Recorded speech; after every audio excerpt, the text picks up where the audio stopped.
મનુષ્ય 12 જ્યોતિર્લિંગોને યાદ કરે છે તે મનુષ્ય 7 જન્મોના પાપમાંથી મુક્ત બને છે. કેટલી સરળ વાત છે, જો તો ખરા. એટલું તો કરી શકીએ ને આપણે.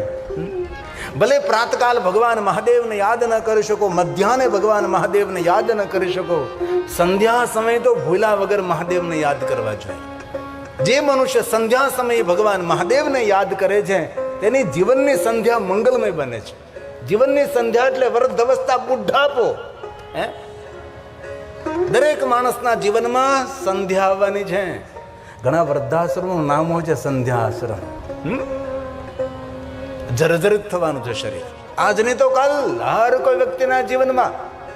તેથી વૃદ્ધાવસ્થા જેને મંગલમય બનાવવું હોય તેને સંધ્યા સમયે જીવનના એક કાર્યોને કરોડો કામ છોડી ભગવાન મહાદેવનું દર્શન કરવા માટે શિવાલય જવું જોઈએ.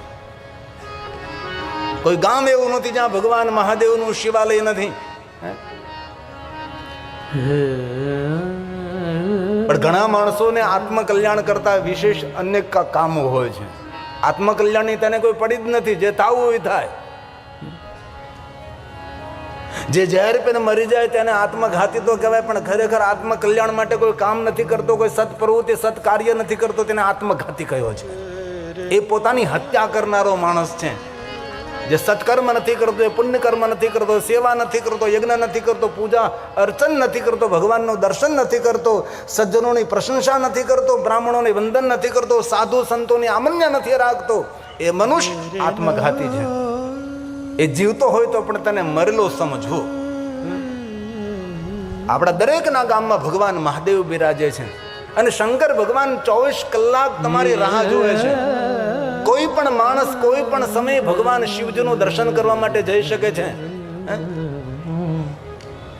ક્યાં ભગવાન મહાદેવ એમ કહે છે કે તમે પ્રાતકાલે જાઓ ને બ્રહ્મ મુહૂર્તમાં આવો ને મધ્યાહન આવો? કોઈ પણ સમય, કોઈ પણ વ્યક્તિ કોઈ પણ સમય ભગવાન શિવજીના દરબારમાં જઈ શકે છે. કષ્ટભંજન મહાદેવ, દુઃખભંજન મહાદેવ, ભીડભંજન મહાદેવ. ભગવાન રાહ જોવે છે. એક વાર તો મારી પાસે આવો, હું તમારી ભાગ્ય રેખા બદલી શકું છું. એ ભગવાન મહાદેવ છે. આમાંથી અનેક મહાદેવના ભક્તો રોજ શિવાલય જતા હશે અને ભગવાન શિવનું દર્શન કરતા હશે. તેથી ભલે બ્રહ્મુહૂર્તમાં મધ્યાહને ભગવાન મહાદેવને યાદ ન કરી શકો, પણ સંધ્યા સમય તો શિવને યાદ કરવા જોઈએ. સંધ્યા એટલે સૂર્યાસ્ત થવાનો છે, ઘનઘોર અંધકાર મળવાનો છે. અંધકારમાં જ્યોતિની જરૂર પડશે. આંખ બંધ થાય અંધકાર, અંધકારમાં જ્યોતિ આપનારો શિવ. શિવ જ્યોતિ છે, શિવ પ્રકાશ છે. તેથી સંધ્યા સમયે જીવનના હજારોની કરોડોની દરેક કાર્યો છોડી સંધ્યા સમયે વિશેષ પ્રકારે ભગવાન મહાદેવને યાદ કરવા. જીવનના દરેક કષ્ટ અને દુઃખમાંથી મુક્ત કરનારા મહાદેવ છે. જન્મ મૃત્યુ જરા. અરે હૃદયથી જે બાલ્યવસ્થાથી મહાદેવની ભક્તિ કરે ને તેને જીવનમાં વૃદ્ધાવસ્થા પણ ન આવે. એ મહાદેવ છે. તેનું શરીર જર્જરિત ન થાય. એ શંકર ભગવાન છે. પણ ભારત દેશના દુર્ભાગ્ય કહો, ભાગ્ય કહો, જે કાંઈ કહો તે અનેક વિચારધારાઓએ ભગવાન મહાદેવની પરંપરાને ઘણી બધી ડેમેજ કરી છે. શિવાલયો સુમસામ થયા. એક યુગ હતો, દરેક વ્યક્તિ શિવાલય જતો હતો, ભગવાન મહાદેવનું દર્શન કરતો હતો. શિવ પ્રત્યેથી સમાજમાં ગલતફહેમી ઊભી થઈ, ખોટી વાતો મહાદેવ પ્રત્યે કરવામાં આવી, લોકોને શિવ ભક્તિથી વંચિત કરવામાં આવ્યા છે. અને કોઈ પણ મનુષ્ય મહાદેવનો ભક્ત હોય અને શિવ ભક્તિથી વંચિત કરો, તેની હત્યા કરવાનું પાપ લાગે છે. જીવની યાત્રા શિવ સુધીની છે. તેથી જીવનના કાર્યો છોડીને ભગવાન મહાદેવના શિવાલય દર્શન કરવા જવું જોઈએ. ભલે 12 જ્યોતિર્લિંગોની યાત્રા ન કરીએ, પણ આપણા ગામમાં તો જ્યોતિ સ્વરૂપ ભગવાન મહાદેવ બિરાજે છે ને. શિવ આપણા જીવનનો આધાર છે. શિવ આપણા જીવનનું મૂળ છે. શિવ આપણો પ્રારંભ છે. શિવ આપણો મધ્ય છે. શિવ આપણો અંત છે. શિવ આપણા માટે આનંદ છે. એ મહાદેવ છે.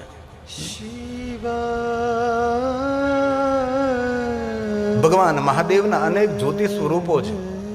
શિવજીના જ્યોતિર્લિંગોનું અદ્ભુત. અમે તો હર વર્ષે ભગવાન મહાદેવના સાનિધ્યમાં જ્યોતિર્લિંગોમાં અસંખ્ય શ્રોતાઓના સંગ જ્યોતિર્લિંગોમાં ભગવાન મહાદેવની કથાનું ગાયન કરીએ. અને જ્યારે જ્યોતિર્લિંગોમાં જાય ત્યારે વિશેષ પ્રકારે લિંગાવલી. અને કેદારેશ્વર મહાદેવ કઠિન, પણ એકવાર અમે ત્યાં ભગવાન મહાદેવની કથાનું આયોજન કરેલું હતું, કારણ અનેક શ્રોતાઓ સાથે. પણ બીજે દિવસે જ લોકો અડધા તો નીચે ઉતરી ગયા, કારણ કે કેદારેશ્વર મહાદેવ ત્યાં 7 દિવસ 9 દિવસ રોકાવું એ બહુ કપરું છે, અઘરું છે. દિવસ તો નીકળી જાય, પણ રાત્રિના સમયમાં શ્વાસ લેવાની થોડી તકલીફ પડે છે. એ કેદારેશ્વર છે. અને કેદારેશ્વર એક નથી, પંચકેદાર છે. પંચકેદાર. ભલે હિમાલય પહાડના લોકો એમ કહે છે કે આ બધા જ મંદિરો છે ને, આપણે એમ કહીએ કે આ મંદિરો 5 પાંડવોએ બનાવ્યા છે, પણ પહાડના લોકો એમ કહે કે નહીં, 5 પાંડવો નથી બનાવ્યા, આ બધા જ મંદિરો દેવતાઓ નિર્મિત છે.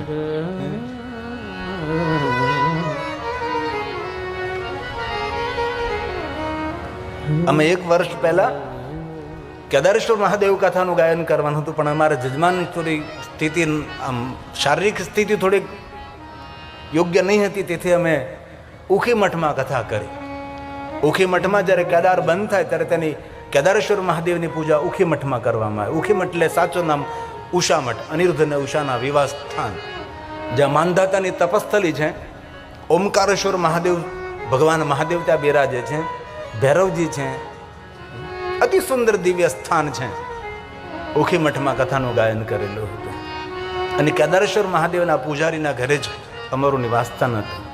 ત્યાંથી મને એક પ્રસાદ મળેલો, કેદારમ મધ્યમ તુંગમ રુદ્રાલયમ કલ્પમ. આ પંચકેદાર છે. ભાવ से सुनिए, आदर के साथ सुनिए. केदारम मध्यम तुंगम. આ પંચકેદારની વંદના છે. ભગવાન મહાદેવને યાદ કરવાથી આ જીવની કોઈ સંસારમાં ફરિયાદ નહીં રહે. એ મહાદેવ છે. કેદારમ केदारम मध्यम तुंगम तथा रुद्रालयम प्रियम कल्पम च महादेवी सर्व पाप प्रणाशनम सर्व पाप प्रणाशनम. ભગવાન શિવ એક એવા દેવ, જીવનના દરેક પાપોમાંથી મહાદેવ મુક્ત કરનાર છે. એ શિવ છે. અરે શિવ મહાપડ ગ્રંથમાં સ્વયં બ્રહ્માજી નારદને કહે છે કે નારદ, ભગવાન શિવજીના એક નામમાં એટલું સામર્થ્ય છે કે એટલા પાપ મનુષ્ય પોતાના જીવનમાં કરી પણ શકતો નથી. એટલા આનંદ પાપોમાંથી મુક્ત કરનારા ભગવાન મહાદેવ છે. તેથી બહુ હૃદયથી પ્રાર્થના કરું છું, હાલતા ચાલતા, બેસતા ઉડતા, ખાતા પીતા, ઊંઘતા જાગતા, ઘરમાં વનમાં શમશાનમાં, પવિત્ર અવસ્થામાં અપવિત્ર અવસ્થામાં શિવનામ તરીમ પ્રાપ્યમ સંસાર બંતરંતિ તે. સંસારમાંથી તારનારું ભગવાન શિવનું નામ છે. શિવનામ કુંઠારણે વિનાશનો જાય તે ધ્રુવ. જળમાંથી ઉખેડી ફેંકી દે પાપને. પાપ થયું તો થયું ભાઈ, શું થયું? એમાં કઈ ગભરાવાની થોડી જરૂર છે. થયું તો થયું. હવે નવા નવા પાપ નહીં કરીએ. ભગવાનની સાથે કરાર કરી કે હવે અમે ભૂલ નહીં કરી, અત્યાર સુધી જે થઈ તે થઈ, અમને ક્ષમા કરો. તેથી આપણું આપણે મંગલ કરવું હોય, આપણા પરિવારનું આપણે મંગલ કરવું હોય, આ ભવને પરભવને સાર્થક કરવું હોય તો ભગવાન મહાદેવનું વિશેષ પ્રકારે ભજન કરો. ભલે કોઈ સંપ્રદાયમાં તમે હો, કોઈ પરંપરામાં હો, દરેક પરંપરા શ્રેષ્ઠ છે, દરેક સંપ્રદાય શ્રેષ્ઠ છે, દરેક સંપ્રદાયના આચાર્યો પણ પ્રણમ્ય છે, વંદનીય છે, તેનો વિરોધ નથી. પણ આપણું આપણે મંગલ કરવું હોય તો મહાદેવને છોડવા નહીં. ને એક વાત કહું, દુનિયાનો મોટામાં મોટો કોઈ સત્કર્મ અને પુણ્યકર્મ હોય ને, સંસારમાં કોઈ ભટકતો મનુષ્ય હોય ને, એને મહાદેવની ભક્તિનું દાન કરો ને, એનાથી મોટું કોઈ પુણ્ય પણ નથી. અનેક એવા જીવાત્માઓ સંસારમાં ભટકતા હોય છે. ભટકતો હોય, લટકતો હોય, અતૃપ્ત આત્મા હોય, દુઃખી થયેલો હોય, તેને ભગવાન મહાદેવ સુધી પહોંચાડો. ભલે આપણે આવી મોટી મોટી કથાઓનું આયોજન ન કરી શકીએ, તો આવા પુણ્યવાન જે હોય, જનકસિંહ સાહેબ જેવા, જેની તપસ્યા હોય, એ ભવ્ય ભવ્ય દિવ્ય દિવ્ય કથાના આયોજનો કરી શકે. આપણે એ બધું ન કરીશું, પણ કમસે કમ આપણા ગામમાંથી આપણે આવતા હોય, 2 જણાને સાથે લેતા આવીએ ને, તો પણ આપણને કથાનું આયોજન કરવાનું પુણ્ય મળી જાય છે. એ ભગવાનની કથાનો મહિમા છે. કથા શ્રવણ માત્રતઃ શિવલોકમ વ્રજે નરઃ. ભગવાનની કથા સાંભળવાથી મહાદેવના લોકની પ્રાપ્તિ થાય છે. એ ભગવાનની કથા છે. પંચ કેદારનો અદ્ભુત મહિમા છે. ગજે કર્ણ ગજે કર્ણ કલ્પમ તાંડવ રુદ્રનાથમ હે મહાદેવ હે મહાદેવ હે મહાદેવ. મદન શ્રવણ કર્ણમ મદને મદ મધ્ય મહેશ્વર. આ પંચ કેદાર બહુ કઠિન છે. આમાંથી કોઈ ભાગ્ય જ માણસ હશે જેમને પંચ કેદારની યાત્રા કરી છે. હિમાલય પહાડ પર પંચ કેદાર છે. અદ્ભુત અને અલૌકિક જેનો મહિમા છે. નરકપતિ નામા તારણે તુંગનાથમ. આ ધરતી ઉપરનો ઊંચામાં ઊંચો કોઈ શિવાલય હોય તો તુંગનાથ મહાદેવ છે. કેદારથી પણ કઠિન.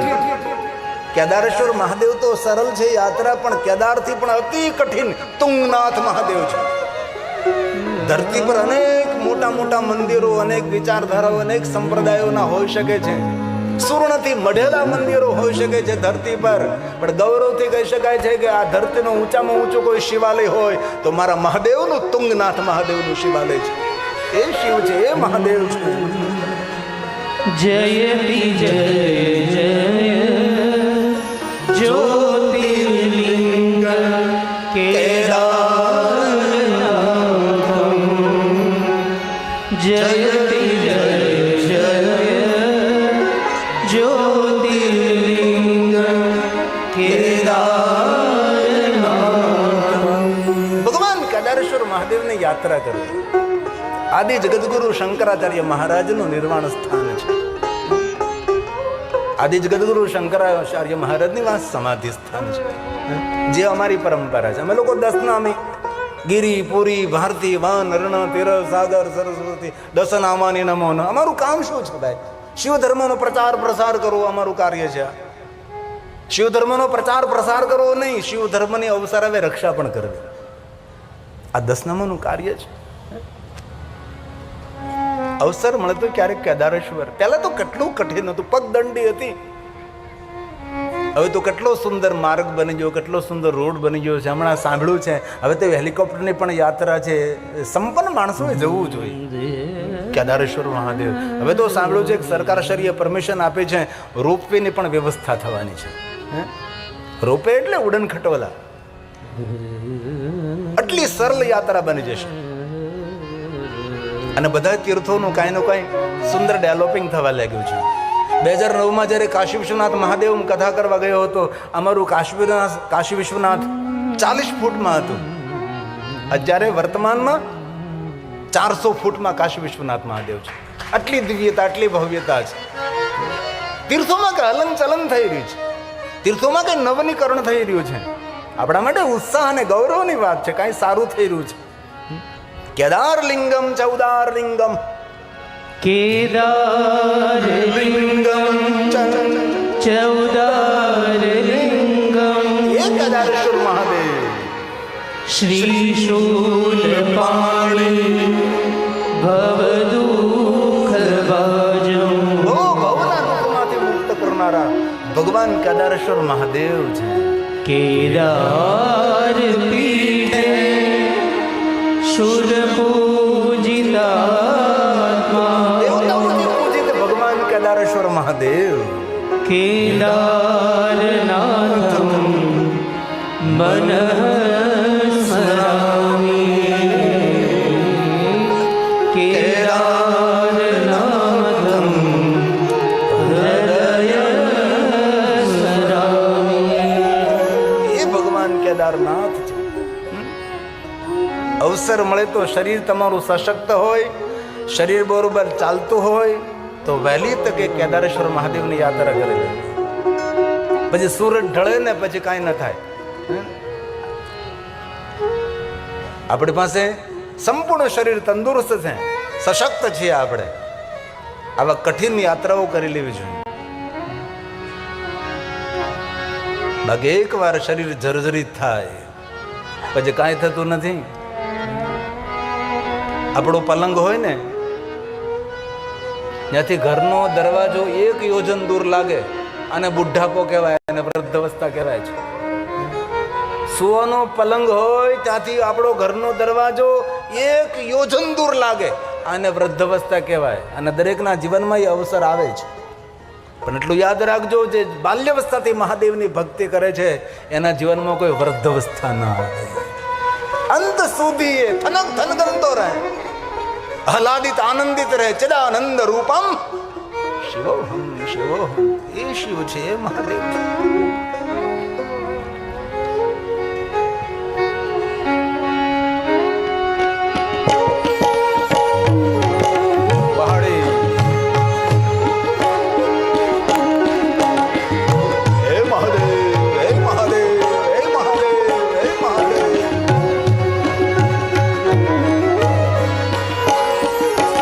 હર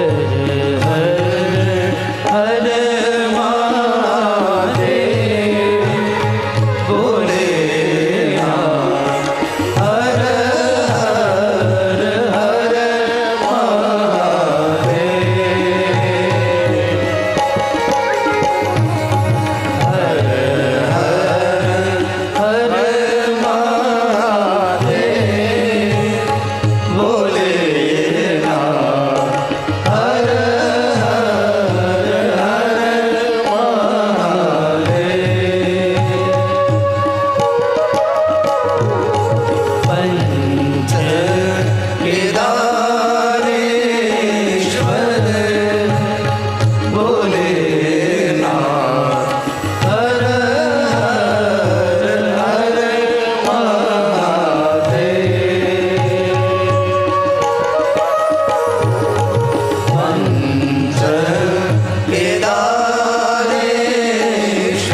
પૃથ્વ્યામિ યાનિ લિંગાની. બ્રહ્મા નારદને કહે છે, નારદ, આખી પૃથ્વી પર ભગવાન મહાદેવના લિંગ સ્વરૂપો છે. તીર્થે તીર્થે શુભાની. આપણા ભારતનો કોઈ તીર્થ એવું નથી કે તીર્થની અંદર ભગવાન મહાદેવ ન હોય. અને તીર્થને તીર્થ ત્યારે જ કહેવામાં આવે જ્યારે ત્યાં મહાદેવ બેઠા છે. મહાદેવ વગર કોઈ તીર્થ નથી. અને પુરાણને ધર્મ પુરાણ ત્યારે કહેવામાં આવે, પુરાણમાં મહાદેવનો મહિમા હોવો જોઈએ. જ્યારે મહાદેવનો મહિમા હોય છે ત્યારે તેને ધર્મ પુરાણ કહેવાય છે. શાસ્ત્રને ધર્મશાસ્ત્ર ત્યારે કહેવાય છે શાસ્ત્રમાં મહાદેવનો મહિમા હોય છે. તેથી એક પણ પુરાણ આપણું એવું નથી, એક પણ આપણો શાસ્ત્ર એવું નથી જેની અંદર ભગવાન મહાદેવનો મહિમા ન હોય. રામચરિત માનસની રચના કરી તુલસીદાસજીએ ભગવાન મહાદેવનો મહિમા ભરપૂર ગાયો છે. શિવ વગર બધું જ અધૂરું છે. તીર્થે તીર્થે મહાદેવ. પંકજભાઈ રાવલે કહ્યું, ડોક્ટર પંકજભાઈએ કહ્યું કે 18 પુરાણમાંથી 10 પુરાણ તો મહાદેવ એકલા રોકીને બેઠા છે. કેટલી મોટી વાત, તમે વિચાર તો કરો. તો મહાદેવને સમજવા માટે 10 પુરાણનું તો અધ્યયન કરવું પડે ત્યારે થાય. હવે આટલું જ મોટું જીવન ન હોય માણસનું. અનંત મહિમા, આદિ અનાદિ ભગવાન શિવ છે. સંખ્યા ન વિદ્યતે. કેટલા ભગવાન મહાદેવના લિંગ સ્વરૂપો ધરતી પર છે તેની કોઈ ગણતરી કરી શકતું નથી. બ્રહ્મા સ્વયં બોલે છે, હે નારદ, હે નારદ, સર્વેષાં શિવલિંગાનાં. દરેક જગ્યાએ ભગવાન મહાદેવજી બિરાજે છે. પૃથ્વ્યામ યાનિ લિંગાની. તીર્થે તીર્થે હે મહાદેવ, હે મહાદેવ, હે મહાદેવ, હે મહાદેવ. પૃથ્વ્યાં યાનિ લિંગાની તીર્થે તીર્થે શુભાની. દરેક લિંગોમાં ભગવાન મહાદેવ છે. અન્યત્ર વાસ્તરેયાની પ્રસિદ્ધાની સ્થિતાની. કોઈ શિવલિંગ પ્રસિદ્ધ છે, કોઈ શિવલિંગ પ્રસિદ્ધ નથી, હે ને? કहीं પહાડો ઉપર, કहीं ગુફાઓની અંદર, કहीं પહાડોની કંદરાઓમાં, નગરે નગરે તો ભગવાન મહાદેવ છે જ.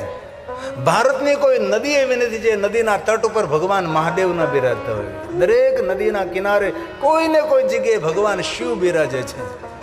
સમંદર કિનારે ભગવાન મહાદેવના અસંખ્ય લિંગ સ્વરૂપો છે.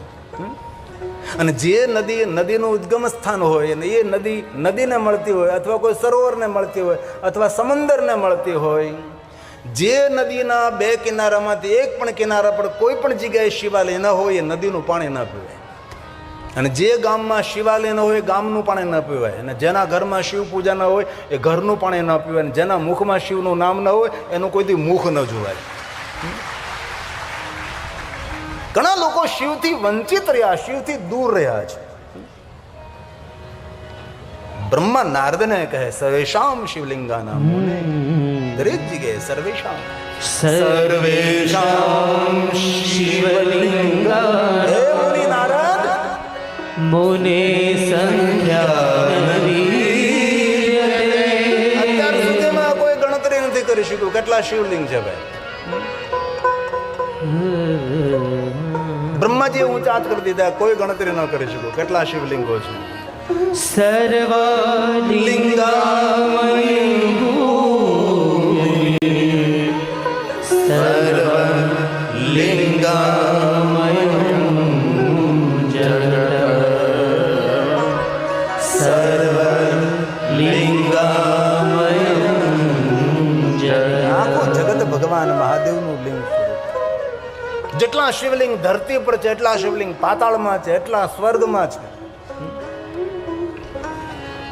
એવા માણસો પર દયા આવે છે શિવથી જે દૂર છે, શિવ પૂજાથી જે વંચિત છે, એ દયાને પાત્ર છે.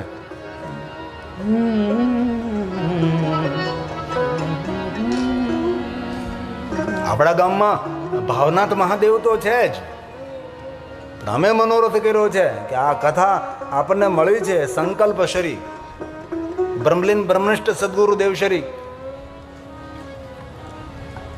હરિસંગ સાહેબનો સંકલ્પ હતો કે શિવ મહાપણ કથાનું ગાયન કરવું છે, શિવ મહાપણ કથા સાંભળવી છે. ભલે શરીરથી આપણી વચ્ચે નથી પણ એમને કોઈ ચેતના કોઈને કોઈ જગ્યાએ કામ કરતી છે અને કથાનું શ્રવણ તો કરતા હશે હરિસંગ સાહેબ, પણ કથાનું શ્રવણ કરતાં કરતાં જનકસિંહ સાહેબને તો આશીર્વાદ દેતા હશે, પણ આપણને આશીર્વાદ આપતા હશે કે કેટલા શાંતિથી કથા સાંભળે છે, કેટલા શિસ્તમાં કથાનું શ્રવણ કરે છે. ભલે ચેતનાને આપણે જોઈ ન શકીએ પણ અનુભવ તો શકીએ ને. જો સમજે વહી પહેચાને. ભગવાન દર્શન કરવાનો વિષય નથી, ભગવાન તો અનુભૂતિનો વિષય છે ને. અમે મનોરથ કર્યો છે અમારા વર્તમાન ગાદીપતિ શ્રી ભક્તભૂષણ શ્રી જનકસિંહ સાહેબ કે આવતા સમયની અંદર જે જે આશ્રમનું ડેવલપમેન્ટ થઈ રહ્યું, તેનો વિકાસ થઈ રહ્યો છે, બધો વિકાસ થઈ જાય પછી ગૌશાળા જે કાંઈ નાના મોટા સેવાના પરિકલ્પ છે બધા જ પૂર્ણ થાય. બધું છેલ્લે છેલ્લે એકદમ છેલ્લે કોઈ મહાદેવનો બંદો જાગે, હરિસંગ મહાદેવ નામે શિવાલય નિર્માણ થાય. શિવ તો આપણું મૂળ, શિવ આપણો આધાર, શિવ આપણી છત્રછાયા, શિવ આપણો રક્ષક છે, શિવ આપણી ઢાલ છે, એ મહાદેવ છે. તેથી આપ સૌને વધારે તો ન કહું પણ તમારા ગામમાં મહાદેવ તમારી રાહ જોવે છે. એકવાર તો મારી પાસે આવ, એકવાર તો મને મોઢું દેખાડી જાય ભાઈ. બાકી જિંદગીભર જે શિવાલય નથી ગયા ને એનો દીવો પછી શિવાલય લઈ જાય. આપણા ગુજરાતમાં ખાસ સૌરાષ્ટ્રમાં આ બાજુ તો ખબર નહીં, પણ માણસ જ્યારે ગુજરી જાય ને તેનો દીવો લઈને જાય, આમ શિવાલય જાય, જીવતા ગયો નથી. અરે મળ્યા પછી આપણા નામનો દીવો શિવાલય લઈ જાય અને કરતા જીવતા શિવાલય જઈને દીપમાળા ના પ્રજ્વલિત કરી દઈ. અંજવાળું અંજવાળું આજ મારે અંજવાળું, સદગુરુ આવ્યા આજ મારે અંજવાળું. ન કરી શકાય? કરી શકાય. એકદમ સુંદર દીપમાલા પ્રજ્વલિત કરી શિવાલય જાય. અને મને અનુભવ છે ત્યાં સુધી જે જીવતા શિવાલય નથી ગયા ને મેરા પછી તેને દીવા શિવાલય નથી પોગતા, રસ્તામાં ઓલાઈ જાય છે. પછી ઘેરો વળે, એલા ઘેરો વળો, ઘેરો વળો, હળગાવ હળગાવ હળગાવ હળગાવે એમ કે પ્રજ્વલિત કરે એમ દીવાને હળગાવે. તેથી મર્યા પછી શું થાય ખબર નથી, પણ જીવતા કાંઈક કરી લઈએ કે આ દુનિયા આપણને યાદ કરે, દુનિયા આપણા નામનું ગૌરવ કરે.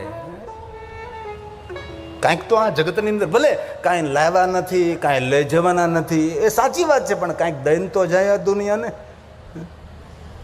કેટલા કેટલા આવિષ્કાર આપણા જેવા માણસોએ કર્યા, તમે જુઓ તો કરો. આપણા જેવા જ માણસો ને, અને ગપ્પા મારી મારીને દિવસો નથી વિતાવ્યા,